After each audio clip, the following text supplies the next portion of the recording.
Hello, everyone. After climbing through the ranks of Marvel Rivals these past 3 seasons, I've noticed a bit of an epidemic plaguing the ranked circuit, and that is that nobody knows how to play Moon Knight. Now, as a very trustworthy Grandmaster player, I have taken it upon myself to educate the masses on how to properly play the Hand of Khonshu. Now, just so you know that I know what I'm talking about, my qualifications are listed on screen right here for you to check at your discretion. This is not a joke. I am very trustworthy, and everything I say should be taken as law of the land. And if you disagree, you are stupid and dumb and boosted and stupid and should touch grass. Now, the first thing I'm going to discuss is going to be the law of Moon Knight. Now, oftentimes in a game, you will have someone lock Moon Knight while another person is hovering him. He's a very popular character in all ranks, having about an 11% pick rate overall, up until top 500. Now, often, this will occur that a Lord Moon Knight will be in the same lobby as a non Lord Moon Knight. Now, the very important thing to do here is to always remember that there is one of these two that is a boosted animal and should not be trusted, and the other one will carry your game. I will let you have one guess as to what that is right now. If you guessed the non-Lord Moon Knight is the one that will carry your game, you would be correct. Lord Moon Knights are boosted animals and should not be trusted within 50 feet of a ranked match. Now I'm going to go over the 10 commandments of playing Moon Knight, starting one at a time. Thou shalt not play Goon Knight into dive. Moon Knight is very, very weak against competent dive. He has almost no combat mobility or self sustain. So, as a flank character, this makes him very vulnerable to enemy attack. Thou shalt not attempt to melee thy enemy tank. I do not know why I see so many Moon Knight players drop their ult and then jump into the middle of 5 people like they're Arnold Schwarzenegger. This is not the doctor recommended way of playing Moon Knight. This is not the comics. You can't just come back to life for free once you get your ass beat.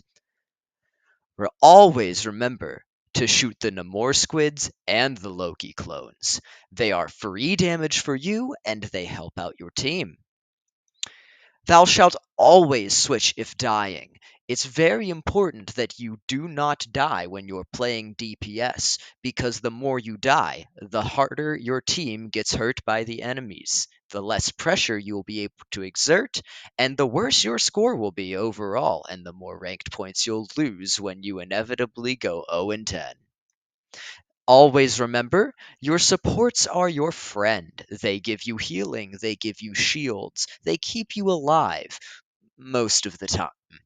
Always remember, Moon Knight is a good peel character. If you see your Luna Snow getting her ass beat by the enemy Spider Man, and he's not focusing you for some reason because you just ignored rules number 1 and number 5, feel free to throw a knock at his face and start left clicking.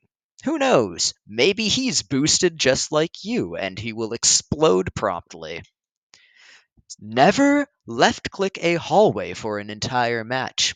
If you do this, not only will you be standing still and an open target to any Hawkeye, Hela, Black Widow, or other hit scan with a brain, but you will be feeding the enemy team alt charge very fast. You may be farming your own, but this game is centered around support ultimates at the moment. So if your team always has less support ultimates than the enemy team, that is a very large disadvantage that you will not be making up for in your own pressure because you are standing 5 football fields away from the action and your damage drop off has reduced you into a slight tickle.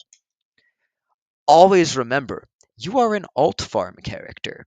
Do not hold your ultimate for next game. It is perfectly acceptable to drop your ultimate soon after using it. This being said, you don't always want to immediately drop it. It's good to wait for an opportunity, but if you notice that you're getting your ult when your team is still at 40 or 50% charge, there's nothing wrong with going for a play by yourself and quickly farming up another one so that you can do a Groot or Strange combo to wipe the team. Thou shalt always remember to use thy mobility. While your in combat mobility is relatively weak, a good grapple or good double jump can save your life.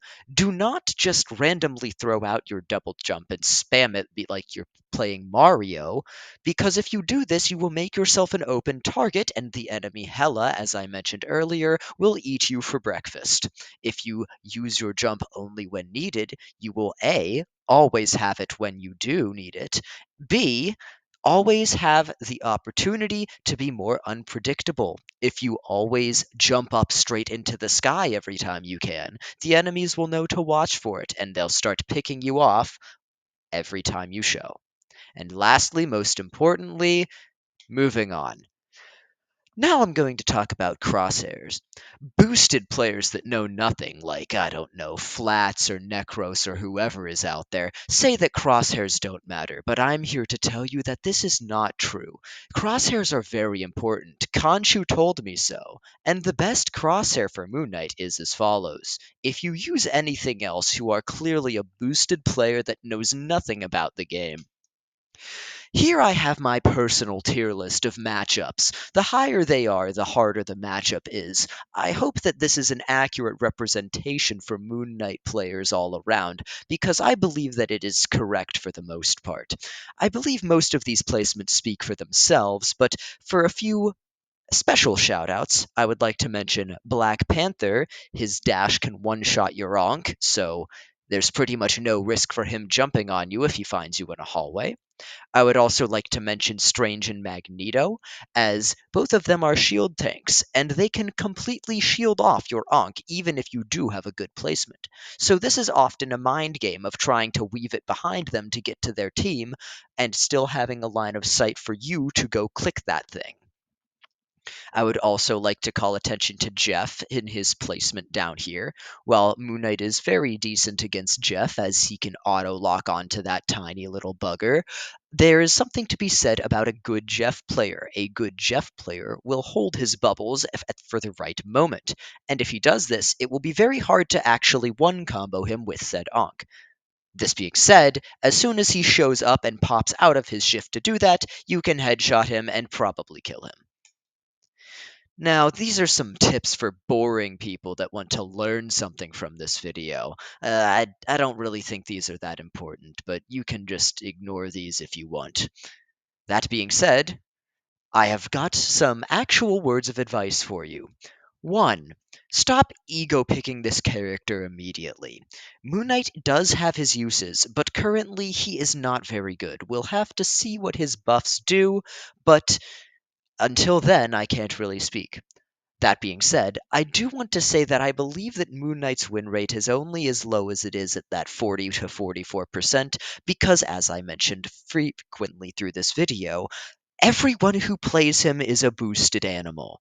If all of y'all and myself actually listened to some words of advice that I shared in this video when I was being serious for the approximate 15 seconds, then perhaps we would all find ourselves getting a much higher win rate in our ranked games. That being said, thank you for deciding to educate yourself on how to properly play Goon Knight. Please let me know if you'd like to see another one of these videos with my tank or support mains, or if you have a special character you'd like to see me cover. That being said, I hope you all have a great rest of your day.